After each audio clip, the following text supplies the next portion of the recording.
అంటే ఈ సోని ప్రభాకర్ రెడ్డి గారు మాట్లాడిన మాటలు ఒకసారి మనం గతంలో మాట్లాడిన మాటలు చూసినప్పుడు ఏంటది సోనియా దుబ్బాక సంబంధించినటువంటి ఏదైతే ముఖ్యమంత్రి రేవంత్ రెడ్డి గారు గతంలో ఉన్నటువంటి కేసీఆర్ గారు కావచ్చు, అదే గతంలో ఉన్నటువంటి ముఖ్యమంత్రులు ఎవరు చేయని విధంగా దుబ్బాక డెవలప్మెంట్ కోసం సహకరిస్తా ఉన్నా, నేను అడిగినటువంటి ప్రతి హామీని నెరవేర్చిందని చెప్పేసి పెద్ద ఎత్తున ట్రోలింగ్ అయ్యండి.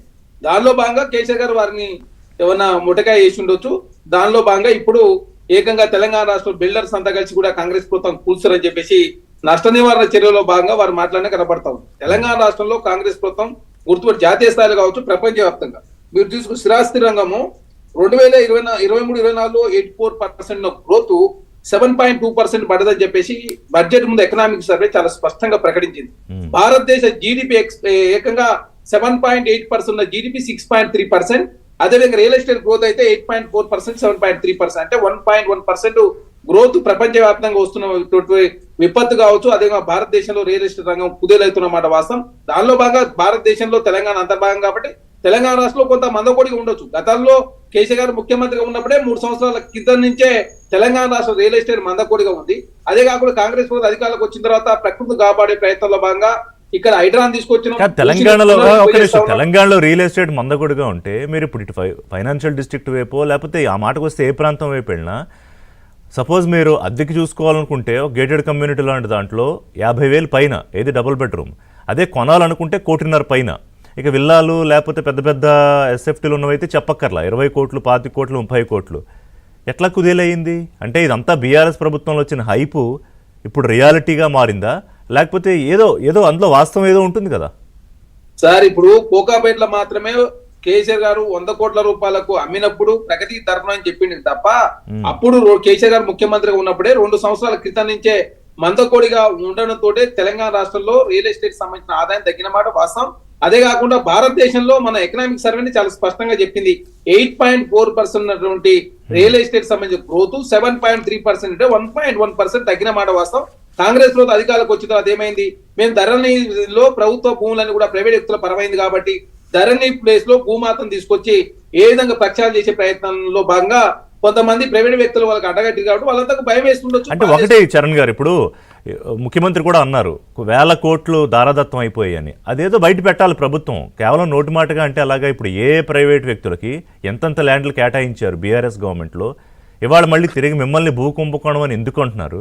ఇవన్నీ ప్రజల ముందు పెట్టేసేయండి శుభ్రంగా ఒక వైట్ పేపర్ తోటి.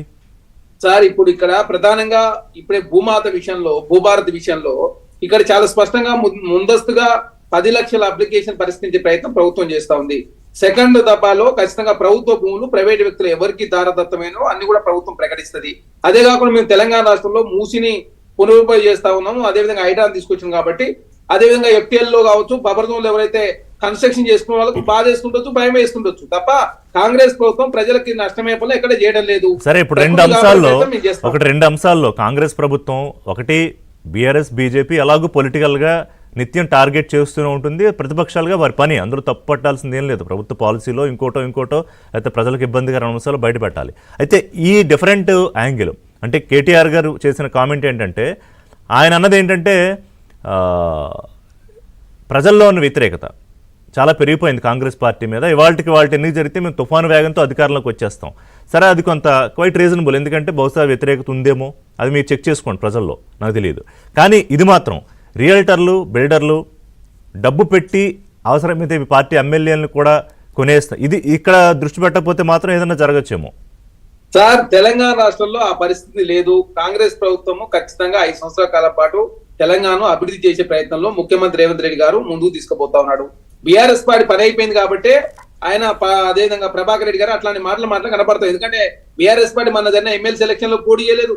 అదేవిధంగా గతంలో టీఆర్ఎస్ పార్టీ ఎప్పుడు కూడా ఈ పరిస్థితి లేదు. ఎందుకంటే 2002లో పెట్టినటువంటి టీఆర్ఎస్ పార్టీ 2004 5 ఎంపీలు, 2009 2 ఎంపీలు, 2014 11, 2019 9, మొన్న గుండు 37% నుంచి 17% పడిపోయింది. కాబట్టి బీఆర్ఎస్ పార్టీని దృష్టిలో పెట్టుకుని వారు మాట్లాడినట్టు కనబడతా ఉంది. ఎందుకంటే అంతకుముందు దుబ్బాక డెవలప్మెంట్ గారు ముఖ్యమంత్రి గారు ప్రతిపక్ష పార్టీ తన పార్టీ సంబంధం లేకుండా దుబ్బాక డెవలప్మెంట్ కు అత్యధిక నిధులు ఇచ్చింది కాబట్టి వారు మాట్లాడిన ముఖ్యమంత్రి గారు కోరుతూ పెద్ద ఎత్తున ట్రోలింగ్ అయింది. పొగిడిన తర్వాత మొట్టికేలు పడ్డాక డ్యామేజ్